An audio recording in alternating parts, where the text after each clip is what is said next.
ಒಟ್ಟಿನಲ್ಲಿ ಅರುಂಧತಿ ಧಾರಾವಾಹಿ ಕ್ರಿಯೇಟ್ ಮಾಡಿರೋ ಸೆನ್ಸೇಷನ್ ರಿಯಲಿ ಅಮೇಝಿಂಗ್. ನಿಜ ಸರ್.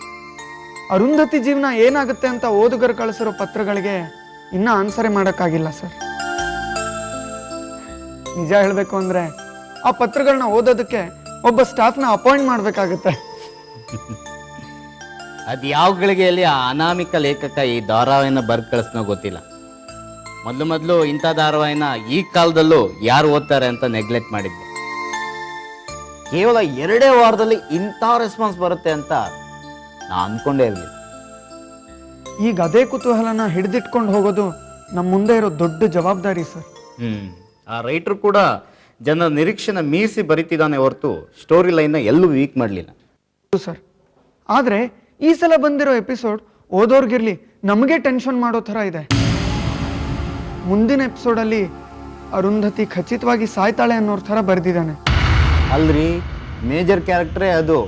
ಅವಳನ್ನೇ ಸಾಯಿಸಿದ್ರೆ ಕತೆ ಹೇಗ್ರಿ ಮುಂದುವರಿಯುತ್ತೆ? ಓದುಗ್ರ ಒಪಿನಿಯನ್ ಏನಿದೆ ಸರ್? ಈ ಧಾರಾವಾಹಿನ ಕಂಟಿನ್ಯೂಸ್ ಆಗಿ ಓದ್ತಿರೋರ ಪ್ರಕಾರ ಅರುಂಧತಿ ಕ್ಯಾರೆಕ್ಟರ್ ಸಾಯಬಹುದು. ಬಹಳಷ್ಟು ಜನ ತಮ್ಮ ಅನಿಸಿಕೆನ ಇದೇ ರೀತಿ ಬರೆದಿದ್ದಾರೆ. ಮೊದಲೇ ಕತೆ ತಿಳ್ಕೊಳ್ಳೋಣ ಅಂದರೆ ಆ ರೈಟ್ರು ಅಡ್ವಾನ್ಸ್ ಆಗಿ ಕಳಿಸೋದಿಲ್ಲ. ಇನ್ನೇನು ಪ್ರಿಂಟಿಗೆ ಹೋಗಬೇಕು ಅನ್ನೋಷ್ಟರಲ್ಲಿ ಆ ಮ್ಯಾನ್ಸ್ಕ್ರಿಪ್ಟ್ ಬರುತ್ತೆ. ಬಿಡಿ ಸರ್, ನೀವು ಯಾಕೆ ಟೆನ್ಷನ್ ಮಾಡ್ಕೋತೀರಾ? ಅರುಂಧತಿ ಸತ್ರು ಆ ಲೇಖಕ ಬೇರೆ ಏನಾದರೂ ತಿರುಗಿ ಕೊಟ್ಟು ಕಥೆನ ಮುಂದುವರಿಸ್ತಾನೆ. ಅರುಂಧತಿನ ಕೊಂದಾಗ್ತಾನೆ ಅಂತ ನೀವು ಡಿಸೈಡ್ ಮಾಡಿಬಿಟ್ಟಿದ್ದೀರಾ?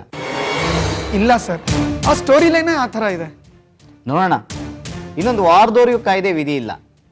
ಖುಷಿ ಏನಪ್ಪಾ ಅಂದರೆ ಆ ಧಾರಾವಾಹಿಯಿಂದ ನಮ್ಮ ಸರ್ಕ್ಯುಲೇಷನ್ 4ರಷ್ಟು ಜಾಸ್ತಿ ಆಗಿದೆ. ಸರ್, ಈ ಅನಾಮಿಕ ಲೇಖಕ ಯಾರು ಅಂತ ಕಂಡು ಹಿಡಿದ್ರೆ ಹೇಗೆ? ಸದ್ಯಕ್ಕೆ ಆ ತಪ್ಪು ಮಾಡಕ್ಕೆ ಹೋಗ್ಬೇಡಿ. ಅವನಿಂದ ಕತೆ ಬರ್ತಿದೆಯೋ ಹೊರತು ನಮ್ಮಿಂದ ದುಡ್ಡು ತಗೊಳಕ್ಕೆ ಅವ್ನು ಬರ್ತಾ ಇಲ್ಲ. ಅವನು ಕಳಿಸಿರೋ ಎನಲಪ್ ಮೇಲೆ ಫ್ರಮ್ ಅಡ್ರೆಸ್ ಇರೋದಿಲ್ಲ. ಅವನ ಉದ್ದೇಶ ಏನಿದೆಯೋ ಏನೋ ನಮಗೂ ಗೊತ್ತಿಲ್ಲ. ಧಾರಾವಾಹಿ ಚೆನ್ನಾಗಿ ಬರ್ತಾ ಇದೆ. ನಾವು ಹುಡ್ಕೋಕ್ ಹೋಗಿ ಅವನು ಡಿಸ್ಟರ್ಬ್ ಆದ್ರೆ ಕಷ್ಟ. ದಿಢೀರಂತ ಧಾರಾವಾಹಿ ನಿಂತು ಹೋದ್ರೆ ಜನಕ್ಕೆ ಉತ್ತರ ಕೊಡೋಕ್ಕಾಗಲ್ಲ. ಅವನ ಪಾಡಿಗೆ ಅವನನ್ನು ಬಿಟ್ಬಿಡೋಣ. ಏನಂತೀರಾ?